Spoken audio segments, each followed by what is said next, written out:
हम कैसे जानें कि हम अपने आत्मा के आदेश को नहीं मान रहे हैं, हम अपने अंतरात्मा की आवाज़ को नहीं सुन रहे हैं, हम अपने आत्मा के आदेश की अवहेलना कर रहे हैं। इसको जानने के लिए ये जानें कि कोई भी कर्म करते समय यानी कोई भी कार्य करते समय मुझे शर्म महसूस होती है, मुझे डर लगता है, मुझे दुख होता है।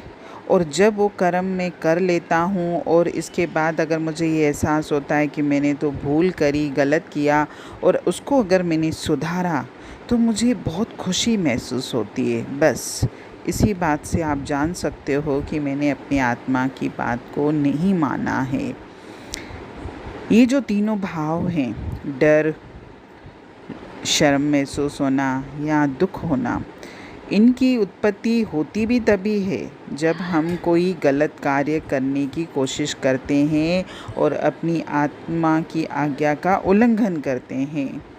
जहाँ हमने गलत कर्म में हाथ डाला कि तुरंत अंदर मन में एक संकोच की उत्पत्ति होती है जो उस गलत कर्म के करने से मुझे रोकती है और साथ ही उस गलत कार्य का परिणाम भी बताती है कि यदि तू ऐसा पाप कर्म करेगा तो तेरा भविष्य अंधकार में हो जाएगा, तेरी प्रतिष्ठा और कीर्ति में कलंक लग जाएगा।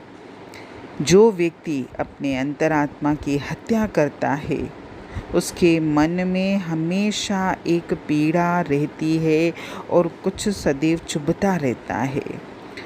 वह हमेशा देवी प्रकोप से भयभीत रहता है।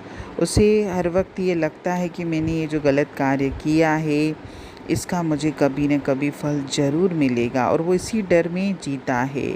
और उसके पश्चात उसको शर्म भी महसूस होती है कि मैंने ये गलत कर्म कैसे किया, अब मैं किसी से आंखें कैसे मिलाऊंगा। यदि उसके पुण्य कर्म या सत्य संस्कार जो भी मनुष्य में हैं तो सबके अंदर सत्य संस्कार, ये तो हम उन संस्कारों को जागृत नहीं करते। और उसके जब सत्य संस्कार जोर मारते हैं ना तो एक दिन वो इस चीज़ को समझ जाता है, उसे अपनी भूल का ज्ञान हो जाता है।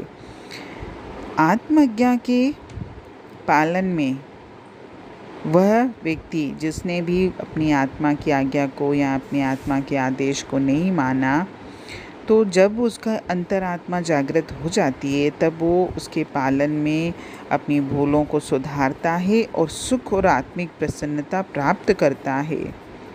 महर्षि वाल्मीकि का उदाहरण सबके सामने है। महर्षि वाल्मीकि एक डाकू थे और अचानक से एक दिन उनकी अंतरात्मा जागृत हुई और वे परम विद्वान और परमात्मा के भक्त बन गए।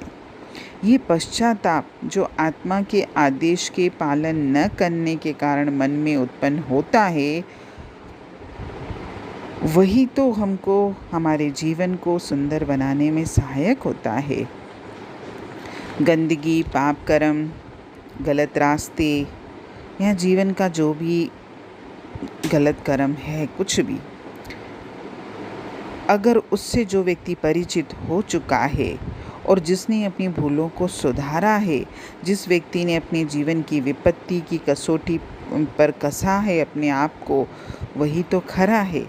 और ऐसा व्यक्ति जब अपनी अंतरात्मा की आवाज़ सुनना शुरू कर देता है कि आज के बाद मैं वही करूँगा जो मेरी अंतरात्मा मुझे आदेश देगी, तो ऐसा व्यक्ति कभी भी पाप कर्म में नहीं फंसता।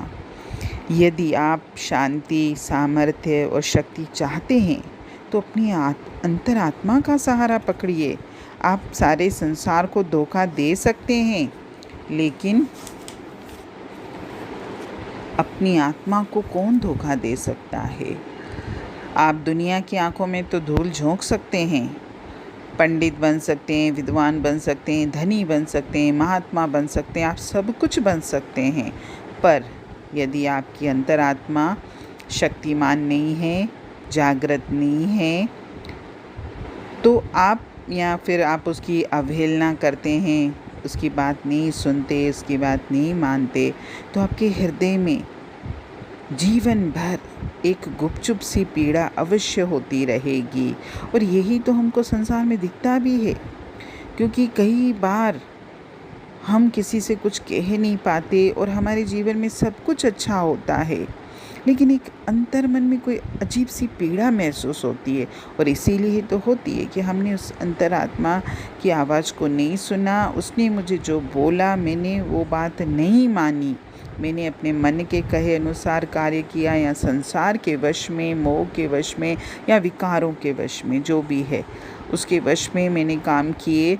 उन्हीं की आवाज़ सुनी, मैंने अपने अंतरात्मा की आवाज़ नहीं सुनी। तभी तो बाहर से तो हर कोई खुश दिखाई देता है, लेकिन अंदर से हर कोई पीड़ित है। और अंतरात्मा की ही तो महान शक्ति है। जिसने अपनी अंतरात्मा की महान शक्ति को नहीं साधा, जिसने अपनी अंतरात्मा की महान शक्ति की अवहेलना की, वो तो जीवन में दुखी रहेगा ही रहेगा।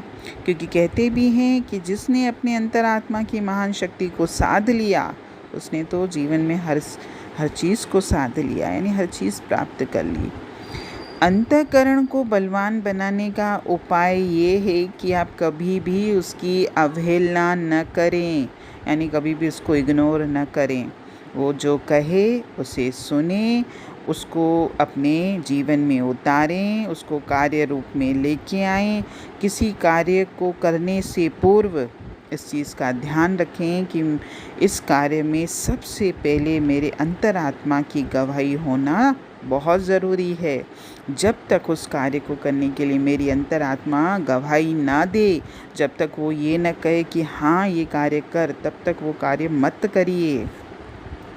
यदि प्रत्येक कार्य में हमने अंतरात्मा की सम्मति प्राप्त कर ली, यानी उसने मुझे हाँ बोला कि आप ये काम करो, तभी मैं वो काम करूं, और अगर हमने उसकी बात को नहीं सुना और अपनी मर्ज़ी से, या मेरे मन ने जो बोला, या किसी भी कारण से मैंने कोई कार्य किया और मेरी अंतरात्मा ने मुझे रोका, तो वो कार्य देखिएगा ना तो आपका सही होगा, न प्रभु की, संसार को तो छोड़िए, उसका तो जो है, या अपने मन को भी छोड़िए, परमात्मा की नज़र में वो सही नहीं होगा। और मेरे कर्म का लेखा जोखा सिर्फ़ और सिर्फ मेरे परमात्मा के हाथ में, किसी और के हाथ में नहीं है।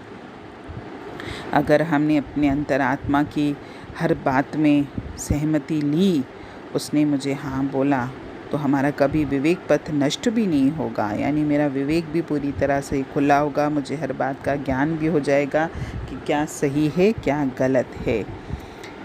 दुनिया भर का विरोध करने पर भी यदि आप अपनी अंतरात्मा के आदेश का पालन करना सीखें, तो आपको जीवन में सफल होने से कोई भी नहीं रोक सकता।